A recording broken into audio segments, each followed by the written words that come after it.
ہادی جب کمرے میں آیا تو حزیمہ قالین پر بیٹھی ہوئی تھی۔ اس نے اپنا سر گھٹنوں پر رکھا ہوا تھا۔ ہادی اس کے ساتھ بیٹھ گیا اور اسے پکارا، حزیمہ؟ وہ بےتابی سے بولا تھا۔ اس کے دل کی پل بھر کو دھڑکن رکی تھی۔ حزیمہ میری بات تو سنو۔ ہادی اس کے سامنے گھٹنوں کے بل بیٹھا تھا۔ وہ خاموش رہی اور اس نے اسے دیکھنا بھی گوارا نہیں کیا تھا۔ حزیمہ I'm sorry یار، ندامت کے ساتھ کہا گیا تھا، چہرے کو جھکا کر جیسے وہ الفاظ ترتیب دے رہا تھا۔ حزیمہ میں مانتا ہوں کہ میرا انداز غلط تھا، مگر میں غلط نہیں تھا یار۔ اس پر ایک نگاہ ڈال کر وہ بے حد نرم لہجے اور آہستہ آواز میں کہہ رہا تھا، ہادی آپ نے کیا الفاظ استعمال کیے میرے بارے میں آپ کو اندازہ ہے؟ آپ نے کہا کہ میں جان بوجھ کر اس کی آنکھوں سے چھلکنے والی محبت کو نظر انداز کر کے اس کی حوصلہ افزائی کر رہی ہوں۔ وہ تڑپ کر اسے یاد دلانے کی کوشش کر رہی تھی اور اس کی آنکھوں سے لگاتار آنسو بھی بہہ رہے تھے۔ اس کی آواز میں ایک درد چھپا تھا۔ میرا یقین کرو، اس کی آنکھوں میں صرف عزت نہیں، تمہارے لیے محبت بھی ہے۔ تم غور تو کرو، مجھ سے کبھی بھی یہ برداشت نہیں ہوگا کہ تمہیں کوئی ہادی کی نظر سے دیکھنے کی کوشش بھی کرے یار۔ ہادی نے اس کے آنسو پہنچتے ہوئے دکھ سے کہا تھا، ہادی آپ کو پتا ہے کہ میں جب باہر بھی نکلوں نا تو آپ کی محبت کے حصار میں ہوتی ہوں۔ کسی کی کیسی نظر ہے میں نہیں دیکھ پاتی، میں نے آج تک صرف آپ کی آنکھوں میں دیکھا ہے، اور باقی کیا سوچتے ہیں یا کرتے ہیں مجھے پرواہ نہیں، میرے لیے بس آپ امپورٹنٹ ہیں۔ آہستگی سے کہتی وہ آخر میں رو پڑی تھی۔ اچھا ٹھیک ہے نا، I'm sorry، مجھے اس قدر سنگ دلی سے نہیں بولنا چاہیے تھا، پیار سے بھی تمہیں سمجھا سکتا تھا۔ وہ اپنے کیے پر شرمندہ تھا۔ ایک ہاتھ سے اس کا نازک ہاتھ اس نے تھاما اور دوسرا کان سے لگایا تھا۔ آپ کو مجھ پر یقین نہیں ہے نا ہادی؟ حزیمہ نے پوچھا تو وہ بولا، تم پر ہے یار، مگر اس دنیا پر نہیں نا، کیونکہ تم بہت معصوم ہو اور لوگ بہت چالاک ہیں۔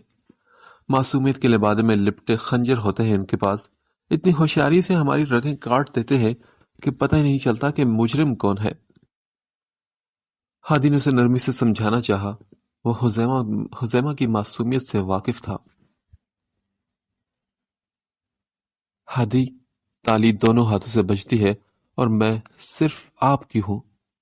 اس کے ہاتھ پر ہاتھ رکھ کر اس نے اسے تسلی دی تو ہادی نے بنا کچھ کہے اس کا سر اپنے شانے پر رکھ دیا۔ چند لمحے یوں ہی سرک گئے تھے۔ اوکے چلو اب آپ ڈنر کر لیں۔ ہادی نے اس کی کلائی پکڑی اور اٹھنے کا اشارہ کیا تو وہ حیران ہو کر بولی، کیا آپ نے ابھی تک ڈنر نہیں کیا؟ نہیں نا، کیا تمہارے بنا کبھی کھانا کھایا ہے میں نے جو اب کھاؤں گا؟ ہادی کے کہنے پر وہ خوشی سے مسکرائی تھی۔ حزیمہ پھر کھانا نکال رہی تھی جب کنول آ گئی اور بولی، واہ بھائی واہ۔ کنول کی آواز پر دونوں نے چونک کر اسے دیکھا۔ حزیمہ ٹھیٹو کی طرح مسکرا کر بولی، کیا ہوا؟ کچھ نہیں، تم تو کہہ رہی تھی کہ تمہیں بھوک نہیں، اور ہادی بھائی بھی تو ڈنر کر کے آئے تھے دوستوں کے ساتھ، تو پھر اب یہ سب؟ اس نے دونوں کو آڑے ہاتھوں لیا تھا۔ وہ میں ڈنر کر کے تو آیا تھا، پھر پیدل چل کے آیا تو پھر سے بھوک لگی مجھے۔ ہادی نے سر کھجاتے ہوئے شرارت سے کہا تھا، بندہ گاڑی پر بھی پیدل چل سکتا ہے؟ واو، بہت شکریہ اتنی اچھی معلومات دینے کے لیے، مجھے بالکل معلوم نہیں تھا۔ کنول کی آنکھوں میں شرارت نمایاں تھی جبکہ حزیمہ زیر لب مسکرا رہی تھی۔ ہاں بھائی ٹھیک ہے نا، نہیں کرتا میں اپنی حزیمہ کے بنا ڈنر، پیار کیا تو ڈرنا کیسا؟ وہ اترا کر بولا تو کنول ہنس پڑی اور پھر بولی، ماشاء اللہ، اللہ آپ کا پیار یوں ہی سلامت رکھے، آمین، and sorry to disturb you, ویسے میں صرف پانی لینے آئی تھی۔ وہ مسکرا کر کہتے ہوئے چلی گئی تو وہ دونوں ہنس پڑے۔ حزیمہ شی از سو سویٹ نا، ہادی نے ستائشی انداز میں کہا تو حزیمہ نے مسکرا کر سر ہلایا۔ پھر ہادی نے کھانے کا نوالا بنا کر اس کے منہ میں ڈالا تھا۔ دل پریشان سے کہہ دو، تھوڑے تھوڑے سب مزے چکھ لے، ذرا بہکے ذرا سنبھلے، ذرا تڑپے ذرا ٹھہرے۔ ریان اس وقت صوفے پر بیٹھا تھا، اس کی ٹانگیں میز پر تھی اور لیپ ٹاپ ٹانگوں پر رکھا ہوا تھا۔ ان دلیپ کی باتیں اس کے ذہن میں گردش کر رہی تھی اور آج پہلی بار وہ کنول کے بارے میں سوچ رہا تھا۔ اسے اپنی کی گئی ایک ایک زیادتی یاد آ رہی تھی۔ تنگ آ کر اس نے ایک سگریٹ لگایا تو تبھی کنول کا عکس اس کی آنکھوں کے آگے لہرایا تھا۔ وہ روم میں آئی تو اسے سگریٹ پیتے دیکھ کر بد دل ہوئی تھی۔ اوف، سگریٹ! دیکھو تمہارے یوں آہیں بھرنے سے میں سگریٹ تو نہیں پھینکنے والا، ہرگز نہیں۔ اس نے اس پر طنز کیا تھا۔ میں جانتی ہوں سر، اور مجھے ایسی کوئی امید بھی نہیں۔ وہ یہ کہہ کر چلی گئی تو اس نے گھورا تھا، پھر اس نے سگریٹ مسل کر پھینک دیا۔ میں آگے تو بڑھ گیا ہوں مگر وہاں ہی رکا ہوا ہوں۔ اس نے اپنے بالوں کو ہاتھوں میں جکڑا تھا۔ سوچنے سے الجھنیں کم ہونے کے بجائے مزید بڑھتی جا رہی تھی۔ کاش میری زندگی کسی ایسے انسان کو لگ جائے جو جینے کا تمنائی ہو۔ مجھ سے یہ سانسوں کا بوجھ بھی نہیں اٹھایا جا رہا۔ اس نے کرب سے اپنی آنکھوں کو مسلا تھا۔ دل پر کبھی کبھی عجیب سی وحشت طاری ہو جاتی تھی۔ کچھ ایسا ہو کہ سبھی رابطے ہی کٹ جائیں، کچھ ایسا ہو کہ سبھی رابطے کٹ جائیں، رگیں دماغ کی ایک حادثے میں پھٹ جائیں۔ ہبا کالج کے لیے تیار ہو رہی تھی۔ کہیں نہ کہیں اس کا دل بہت خوش تھا کہ آج کتنے دنوں بعد ہادی کو دیکھنے کا موقع ملے گا۔ تب اس کی ضمیر نے اسے ملامت کی۔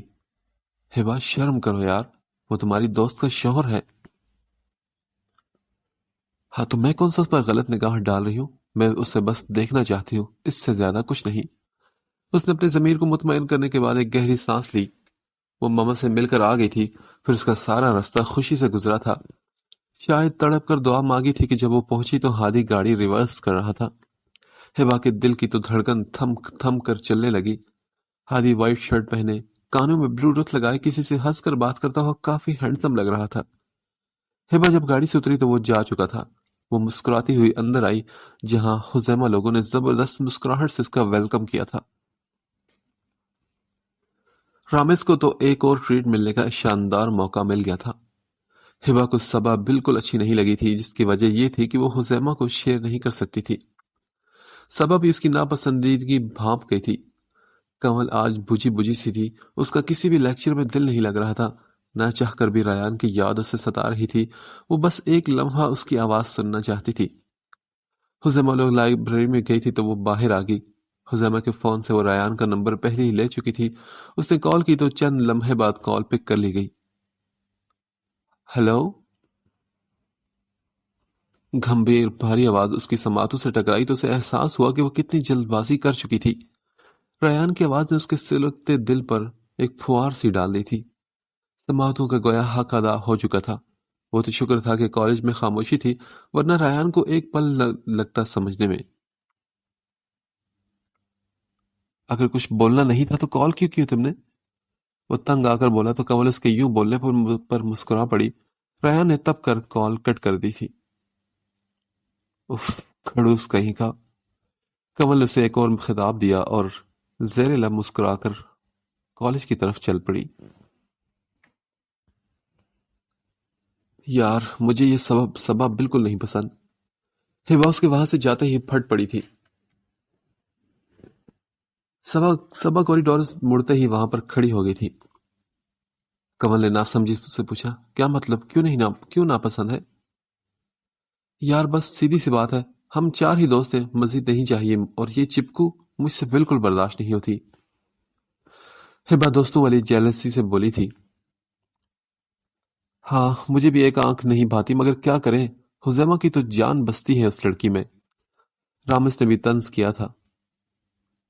او ہیلو، ایسا کچھ نہیں، میں بھی مجبور ہوں۔ اگر وہ پاس آ کر بیٹھ جاتی ہے تو میں کیا کروں؟ کیا اسے کہوں کہ چلی جاؤ، تم ہمیں اچھی نہیں لگتی؟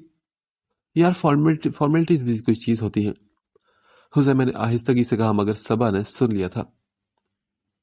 اچھا بس کرو، یہ بس 2 مہینے تو ہیں، بعد میں کھلی چھٹی ہے ہماری۔ وہ ہنسی تو وہ لوگ بھی تائیدی انداز میں ہنس پڑے تھے۔ پھر اسی طرح تقریباً 2 مہینے گزر گئے۔ ایک لمحہ گزرتا نہیں تھا اور مہینے گزرتے جا رہے تھے۔ کمل لوگوں کے پیپر کی وجہ سے کالج سے آف ہو چکا تھا۔ وہ لوگ اب کمبائن سٹڈی کر لیتی تھی، ہفتے میں 2 دن کالج چلی جاتی، صبح سے وہی عام سی دوستی تھی۔ اس وقت وہ لوگ گھر میں تیاری کر رہی تھی۔ ہبا اکثر ان کے گھر آ جاتی تھی، مگر نویز کا ہادی سے کوئی سامنا نہیں ہوا تھا، جبکہ کمل ہفتے بعد ریان کو کال کر کے اس کی آواز سن لیا کرتی تھی۔ یار بس یہ پیپرز ہو جائیں اور جان چھوٹے ان سے۔ ہبا کے کہنے پر وہ دونوں ہنس پڑی۔ ہبا نے بھی اپنے دل کو کسی حد تک سمجھا لیا تھا۔ بیٹا پھر بھی ہم نے بور ہی ہونا ہے پیپرز کے بعد بھی۔ کمل نے منہ بنا کر پیپرز پنسل سے سر کھجاتے ہوئے رائے دی تھی۔ بھائی صرف تم لوگ بور ہوگی جسے کتابوں سے عشق ہے، میں اور خزیمہ تو بالکل نہیں۔ وہ کھلکھلا کر ہنس پڑی۔ ویسے بھی جب درد چھپانے کی نوبت آ جاتی ہے تو کہہ زیادہ لگانا عادت بن جاتی ہے۔ کچھ دیر بعد ہبا واپس چلی گئی تو مدت نے خزیمہ کو دیکھ کر کہا، یہ تمہاری دوست کچھ زیادہ چکر نہیں لگانا شروع ہوگی؟ آپ بھی یہ کیا ہو گیا، وہ میری دوست ہے اور بہت اچھی ہے۔ خزیمہ نے فوراً ان کو ناسمجھی سے دیکھتے ہوئے اس کی حمایت کی تھی۔ مدت نے انکار میں سر ہلایا اور کہا، خزیمہ میں یہ نہیں کہہ رہی کہ وہ بری ہے، مگر احتیاط تو اچھی چیز ہے نا، ہر ایک کو اپنے اندر نہیں گھسنے دیتے۔ مدت نے سمجھداری سے کہا۔ وہ اسے ہادی کو والہانہ نظروں سے دیکھ چکی تھی۔ ابھی آپ کو غلط فہمی ہوئی ہے، وہ بہت اچھی ہے، آپ بھلے کنول سے پوچھ لیں۔ خزیمہ فوراً تڑپ اٹھی تھی، اس لیے کنول کی طرف دیکھا تو وہ بولی، ہاں بھابھی وہ تو بہت اچھی ہے۔ دیکھو تم لوگ، میں یہ نہیں کہہ رہی کہ وہ بری ہے، مگر مجھے وہ ہادی میں انٹرسٹڈ لگ رہی ہے۔ مدت نے اس کے سر پر بم پھوڑا تھا۔ خزیمہ نے بے یقینی سے دیکھا اور پھر کہا، آپ بھی وہ جانتی ہے کہ ہادی میرے ہسبینڈ ہے۔ ہاں تو اسی لیے تو میں کہہ رہی ہوں نا کہ ہادی اگر عقل مند ہے تو جذباتی حد سے زیادہ ہے۔ میرا مقصد ہبا سے بدگمان کرنا نہیں، بس اپنی ہر بات اونچ نیچ اس سے شیئر مت کرنا۔ مدت نرمی سے کہہ کر چلی گئی تو خزیمہ نے خود کو تسلی دیتے ہوئے کہا، آپ بھی کو یقیناً کوئی غلط فہمی ہوئی ہوگی۔ خزیمہ مجھے لگ رہا ہے کہ بھابھی زیادہ غلط بھی نہیں۔ لب کاٹتے ہوئے کہہ کر اس نے آہستگی سے بتایا تو خزیمہ نے الجھ کر کنول کی طرف دیکھا اور بولی، کیا مطلب تمہارا؟ مطلب یہ ہے کہ میں نے ہبا کو ہادی بھائی کے کمرے میں دیکھا تھا۔ پوچھا تو کہنے لگی، میں غلطی سے آ گئی ہوں، مگر وہ دیوار کی تصویر کو انتہائی محبت سے دیکھ رہی تھی۔ میں تمہیں بتانا چاہتی تھی مگر کنول نے اپنی بات جان بوجھ کر ادھوری چھوڑ دی، اور خزیمہ کو یہ دھچکا لگا تھا سن کر اسے اپنا دماغ پھٹتا ہوا محسوس ہوا۔ او گاڈ، یہ سب کیا ہے؟ اس نے اپنے سر پر ہاتھ مارا اور اس پریشانی اس کے چہرے سے چھلک رہی تھی۔ اچھا ابھی اٹھو، کچھ سوچتے ہیں اس بارے میں، کبھی کبھی آنکھوں دیکھا بھی جھوٹ ہی ہوتا ہے۔ کنول نے اسے تسلی دی تو وہ سر ہلا کر اٹھی تھی۔ کنول کتابیں سمیٹنے لگی اور وہ اوپر چلی گئی۔ تبھی خزیمہ نے دل ہی دل میں دعا مانگی کہ خدا کرے یہ آنکھوں دیکھا جھوٹ ہی ہو۔ سر آپ نے جس نمبر کی ڈیٹیلز مانگی تھی وہ ہادی زیدی کے نام پر ہے، مگر کسی لڑکی کے زیر استعمال ہے۔ دلیپ نے انٹرکام پر اسے اطلاع دی۔ اوکے تھینک یو، اس نے بھی پیشہ ورانہ انداز میں کہہ کر موبائل اٹھا لیا۔ اس کو اس نمبر نے کئی مہینوں سے تنگ کر رکھا تھا، مگر وہ پتہ نہ لگوا سکا۔ کبھی کبھی بہت مصروف ہو جاتا یا کال نہ آتی تھی، مگر پرسوں کال آنے پر اس نے پہلا کام یہی کرنے کا سوچا تھا۔ کون ہو سکتا ہے یہ؟ کیا خزیمہ؟ سم ہادی کے نام پر تھی تو وہ یہی قیاس آرائی کر پایا تھا۔ کہیں لیلا تو نہیں؟ اس نے نمبر دشمن جاں کے نام سے سیو کیا تھا۔ یہ غیر ارادی طور پر ہوا تھا۔ وہ واٹس ایپ پر اس کا نمبر چیک کرنے لگا۔ لاسٹ سین صبح 10 بجے کا تھا، جبکہ پروفائل پر کنول کی تصویر دیکھ کر اسے 440 وولٹ کا کرنٹ لگا تھا۔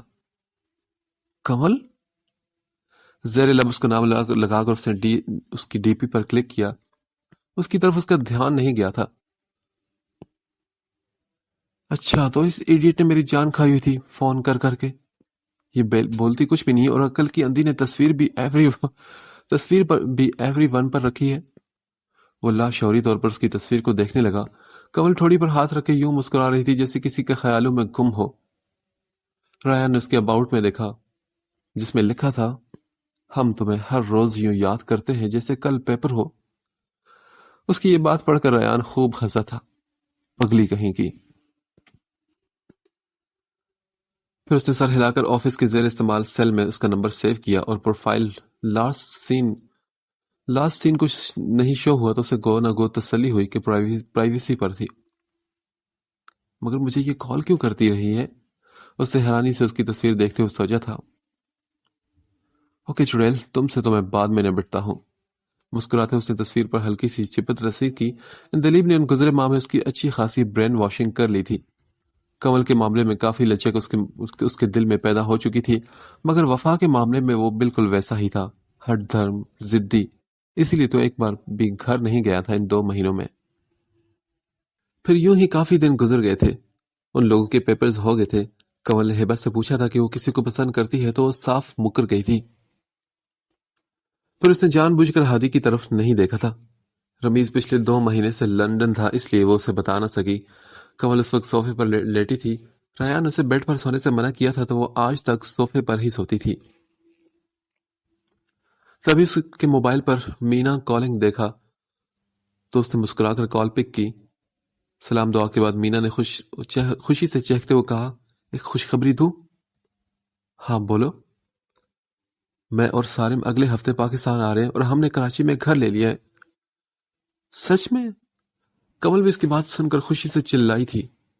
ہاں سچ میں۔ اچھا اب تم مجھ سے ملنے آؤ گی نا؟ ایڈریس میں پاکستان پہنچنے پر ہی بھیج دوں گی۔ ہاں یار ضرور، میں تم سے ضرور ملنے آؤں گی۔ کمل نے خوشی سے سر ہلایا تھا۔ لیلا جب سے تم فرانس سے آئی ہو یار، پھپھو ایک بار بھی پھپھو کے گھر نہیں گئی، خیریت ہے نا؟ انیلا نے اسے دیکھا جو اپنے نیلز پالش کر رہی تھی۔ ہاں تو میں وہاں پہ کیا کروں؟ جبکہ ریان وہاں پر ہے نہیں تو میں کیوں جاؤں؟ اس نے بے دلی سے کہا۔ دیکھو لیلا خود غرض مت بنو، اس گھر کے مکینوں سے ہمارا بہت گہرا تعلق ہے۔ انیلا نے چائے کا کپ کا سپ لے کر کہا، مجھے صرف ریان چاہیے اور میں اسے حاصل کر کے رہوں گی کسی بھی قیمت پر، باقی مجھے کسی سے کوئی سروکار نہیں۔ وہ جنونی انداز میں بولی تھی۔ ریان کے بارے میں سوچنا چھوڑ دو لیلا، کیونکہ اس کی شادی ہو چکی ہے اب کسی سے اور لڑکی سے۔ کاشف صاحب اس کی بات سن کر اندر کی جانب آئے تھے۔ کیا کہا آپ نے؟ وہ چلا کر بولی تو انیلا نے اسے سمجھانے کے لیے خود کو کمپوز کیا اور کہا، ہاں لیلا تمہارے فرانس جانے سے پہلے ہی اس کا نکاح ہوا تھا۔ انہوں نے اسے تصویر دکھائی جہاں وہ سائن کر رہا تھا۔ وہ یہ کہہ کر چلے گئے اور لیلا کو لگا تھا کہ کسی نے آسمان جیسے اس کے سر پر گرا دیا ہو۔ وہ مسلسل سر انکار میں ہلا رہی تھی۔ لیلا کیا ہوا تمہیں؟ انیلا نے اسے یوں کنپٹی پر ہاتھ مارتے دیکھ کر نم آواز میں کہا، یہ نہیں ہو سکتا انیلا، پھپھو ریان ایسا کیسے کر سکتے ہیں میرے ساتھ؟ وہ انیلا کے گلے لگ کر چلا اٹھی تھی۔ میں ہار نہیں مانوں گی، دیکھ لیں آپ، وہ صرف میرا ہے، میں اپنی ساری محنت برباد نہیں ہونے دوں گی۔ وہ جنونی انداز میں بولی تھی۔ دیکھو اسے مت بولو، بہادر بنو، چھوڑ دو اس کو، تمہارے لیے ایک سے بڑھ کر ایک لڑکا اس دنیا میں ہے۔ نہیں مجھے صرف ریان چاہیے پھپھو، کیونکہ ریان زیدی میرا جنون ہے۔ وہ اپنے بالوں کو کھینچتے ہوئے چلائی تھی۔ انیلا اسے روتے ہوئے سنبھالنے کی کوششیں کر رہی تھی۔ مجھے صرف وہ چاہیے پھپھو، نہ اس جیسا نہ اس کے سوا کوئی اور۔ وہ اب غصے اور غم سے ہانپ رہی تھی۔ اس کی آنکھیں بار بار نمکین پانی سے بھر رہی تھی۔ پھر اس نے غصے سے اپنی آنکھیں رگڑی اور ریان کو فوراً کال ملائی۔ اس کا نمبر بند تھا تو موبائل میز پر پٹخ دیا۔ میں آتی ہوں، یہ کہہ کر وہ اپنے کمرے کی جانب بھاگی تھی۔ کیا تھا پھپھو، اگر آپ اسے ریان بھائی کی دلہن بنا دیتی تو کاش میں آپ کو بتا سکتی کہ وفا کی شادی والی رات بظاہر مسکرانے والی لڑکی نے خودکشی کی کوشش کی تھی۔ میری بہن اس دن کتنا ٹوٹی تھی اور آج تو اس کی آخری امید بھی ٹوٹ گئی۔ انیلا نے روتے ہوئے آسمان کی طرف مدد طلب نظروں سے دیکھا تھا۔ میں پھپھو کے گھر جا رہی ہوں، موبائل میز پر سے اٹھاتے ہوئے لیلا نے اسے بتایا۔ اس وقت وہ بالکل نارمل لگ رہی تھی۔ انیلا نے اسے غصے سے پوچھا، کیوں وہاں کیوں جانا ہے؟ بعد میں بتاؤں گی، ابھی فی الحال بائے۔ وہ سن گلاسز چڑھاتی ہوئی گاڑی کی طرف بڑھ گئی تھی۔ اچھا رکو، میں تمہارے ساتھ چلتی ہوں، تمہاری حالت ڈرائیو کرنے والی تو لگ نہیں رہی۔ نہیں پریشان مت ہو، میں اتنی کمزور نہیں کہ اب خودکشی کر لوں گی، زندہ سلامت ملوں گی تمہیں واپس۔ اس نے بہن کا کندھا تھپتھپا کر کہا اور مسکراتے ہوئے گاڑی میں جا بیٹھی اور گاڑی کو فوراً اڑا کر لے گئی۔ یا اللہ خیر کرنا۔ اس نے دل ہی دل میں دعا مانگی اور ریان کا نمبر ڈائل کیا، مگر نمبر بند تھا تو اس نے میسج چھوڑ دیا۔ ریان میٹنگ سے فری ہو تو انیلا کا میسج دیکھ کر تقریباً اچھل پڑا۔ اس نے فوراً کال کی۔ کہاں ہے ابھی وہ؟ ریان، وہ زیدی ہاؤس کے لیے نکل چکی ہے اور اب تو پہنچنے والی ہوگی، انیلا دکھ سے بولی تھی۔ او شٹ یار! اس نے یہ خبر سن کر سر پر ہاتھ مارا۔ اسے اب کمل کی فکر ہوئی تھی۔ ریان کیا چلا جاتا اگر آپ اسے اپنا لیتے تو؟ انیلا نے دکھ سے شکوہ کیا۔ انیلا میں مجبور تھا، میں اس لڑکی سے نبھا نہیں رہا اور شادی میں نے ماما کے فورس کرنے پر کی۔ اس کی جگہ لیلا ہوتی تو اتنا نظر انداز ہونا برداشت نہ کرتی اور میں شاید لیلا کو طلاق بھی دے چکا ہوتا۔ اس نے اس تلخ حقیقت سے پردہ اٹھایا تھا۔ چلے جو ہونا تھا وہ تو ہو گیا، اب آپ ایسا کریں کہ اس وقت اسلام آباد آ جائیں، کیونکہ اس وقت جتنی وہ ٹوٹی ہوئی ہے آپ ہی سے سنبھال سکتے ہیں۔ یہ آپ سے ایک ریکویسٹ ہے پلیز، انیلا نے منت بھرے لہجے میں کہا۔ اوکے، میں پہلی فلائٹ سے آتا ہوں۔ اس نے الوداعی کلمات کہہ کر کال کٹ کر دی۔ اندلیب، مجھے پہلی فلائٹ سے اسلام آباد جانا ہے، پلیز جلدی سے ٹکٹ کرواؤ، جلدی۔ اس نے اندلیب کو کہتے ہوئے کال بند کر دی تھی۔ خیریت، اتنی جلدی کیوں؟ ہاں بس خیریت ہے، کچھ کام ہے ضروری۔ آفس سے گھر جا کر وہ فریش ہوا تو 5 بج رہے تھے۔ 6 بجے اس کی فلائٹ تھی۔ اس نے جلدی سے ضروریات کی چیزیں بند کی، بیگ میں رکھی تو وہ گھڑی سامنے آ گئی جو کمل نے اسے دی تھی۔ اس کے لبوں پر مسکراہٹ بکھری۔ اس نے مسکرا کر گھڑی پہن لی اور خود کو اسی کے دیے ہوئے پرفیوم سے ہی مسحور کیا۔ خوشبو کو اندر تک اتار کر اس نے گہری سانس لی اور ایئرپورٹ کے لیے نکل گیا۔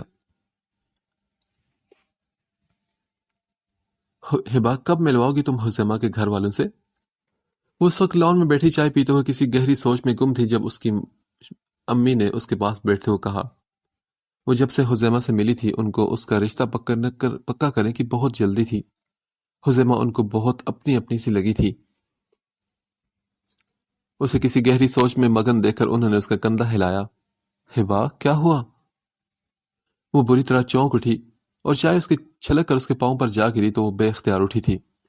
اوہ، آئی ایم سوری بیٹا، شہینہ بیگم تڑپ کر اٹھتے ہوئے بولی اور بے ساختہ اس کی جانب بڑھی۔ ہبا کے چہرے پر اس وقت بہت زیادہ درد تھا۔ اس کی آنکھیں الگ ہی کہانی سنا رہی تھی۔ بوا جی جلدی سے برنا لے کر آئیں، جلدی۔ شہینہ بیگم نے بوا کو آواز لگائی اور پھر اس نے ان کا ہاتھ پکڑا۔ ماما پریشان مت ہو، چائے بالکل بھی گرم نہیں تھی۔ ان کا ہاتھ تھام کر وہ محبت سے بولی۔ رونا تو شاید اسے اپنی بے بسی پر آیا تھا۔ تم سچ کہہ رہی ہو نا؟ انہوں نے اسے دیکھ کر پوچھا تو اس نے سر کو زور شور سے ہلا کر کہا، ہاں بالکل۔ اس نے اپنے لبوں پر ایک جھوٹی مسکان بھی سجا لی تھی۔ خود کتنا بھی درد کیوں نہ سہا جائے، ماں کو درد نہیں جاتا نا۔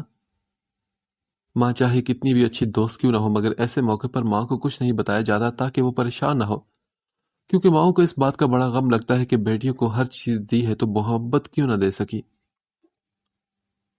ہبا، ایک بات پوچھوں؟ انہوں نے بیٹھتے ہوئے سوالی نگاہوں سے دیکھا جو مرہم پاؤں پر لگا کر اب بوا کو واپس کر رہی تھی۔ ان کے انداز پر ان کو چونک کر دیکھا اور پھر سر ہلا کر کہا، جی پوچھئے۔ ہبا، تم بہت عجیب سی ہو چکی ہو۔ ان کے یہ کہنے پر وہ ہنسی تھی، کھوکھلی ہنسی۔ اب تو وہ ہنستی تھی تو اس کی آنکھوں سے بھی آنسو بہنے لگتے تھے۔ دل کا غم اب زیادہ دیر چھپ نہیں سکتا تھا۔ کیا کہہ رہی ہیں آپ ماما؟ اپنے دل کے حالات پر قابو پاتے وہ ہنس کر ہی بولی تھی کہ ماں چہرہ پڑھ نہ لے، مگر وہ یہ بھول بیٹھی تھی کہ لوگ اگر آنکھیں پڑھ لیتے ہیں تو ماں نصیب بھی پڑھ لیتی ہے، کیونکہ ماؤں کو الہام ہو جایا کرتا ہے۔ ہبا، تم اب بہت زیادہ کھوئی سی رہنے لگی ہو، کبھی بے وجہ ہنستی ہو تو کبھی ہنسنے والی بات پر بھی خاموش رہتی ہو۔ مجھے تو یوں لگ رہا ہے کہ میری ہبا کہیں گم ہو چکی ہے۔ اس کی آنکھوں میں جھانکتے ہوئے انہوں نے فکر مندی سے کہا۔ ہبا تو ان کے اس قدر صحیح اندازہ لگانے پر ہی دھنگ رہ گئی تھی۔ دل چاہ رہا تھا کہ ماں کے سامنے اپنا دل کھول دے۔ موم، شاید میں میچور ہو رہی ہوں، اسی لیے ایسا لگ رہا ہوگا آپ کو۔ جب کافی دیر کوئی جواب نہ بن پڑا تو اس نے مسکرا کر یہی کہہ دیا۔ ان کی جانب دیکھنے سے اس نے گریز برتا تھا تاکہ وہ آنکھوں میں ٹوٹے ہوئے خوابوں کے ٹکڑے نہ دیکھ لیں، بکھرے ارمانوں کا خون نہ دیکھ لیں۔ وہ اچھی بیٹی بھی تو تھی، محبت کرنے والی۔ ہر لڑکی بد کردار نہیں تھی۔ محبت معجزہ ہوتی ہے اور معجزے عام نہیں ہوتے۔ میچور نہیں بیٹا، تم تو مجھے اب نارمل لگتی ہو، یوں لگ رہا ہے کہ کسی شدید ذہنی تناؤ میں ہو۔ انہوں نے رنجیدگی سے کہا۔ وہ اس کے ہر رنگ کو پہچان رہی تھی اور ہیبا کا دل چاہا تھا کہ کسی ایسی جگہ بھاگ جائے جہاں ان کے سوالات سے بچ سکے۔ ماما پلیز ایسا کچھ نہیں، آپ پریشان مت ہو۔ ٹھیک ہے، تم کہتی ہو تو میں مان لیتی ہوں۔ اور ہاں، میری ایک دوست ہے نبیلہ، اس نے تمہارا رشتہ مانگا ہے اپنے بیٹے وجدان کے لیے۔ شہینہ بیگم کی بات سن کر وہ جھٹکے سے ان سے الگ ہوئی اور ایسے دیکھا جیسے انہوں نے کوئی بہت عجیب سی بات کہہ دی ہو۔ پھر وہ ہنسی تھی اور شہینہ بیگم کو اس کے اتنے کھوکھلے کہہ کے سے خوف آیا تھا۔ وہ اب اونچے اونچے ہنس رہی تھی اور پھر ہنستے ہنستے ہی وہ رونے لگی تو شہینہ بیگم نے تڑپ کر اسے اپنے سینے سے لگایا۔ وہ پھوٹ پھوٹ کر رو پڑی تھی۔ ان کا دل اس کی حالت پر زار زار رویا تھا۔ ان کی بیٹی یوں بکھر رہی تھی، وہ سمجھ رہی تھی سب کچھ